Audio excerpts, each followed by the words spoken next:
ஞாயிறு என்பது கண்ணாக, திங்கள் என்பது பெண்ணாக, செவ்வாய் கோவை பழமாக சேர்ந்தே இருப்பது அழகாக.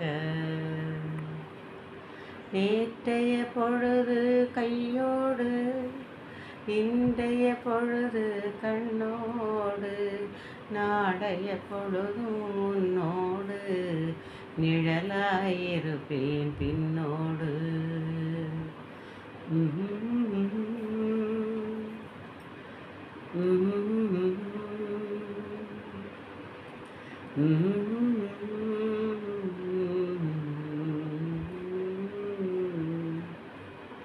ஊருக்கு துணையாய்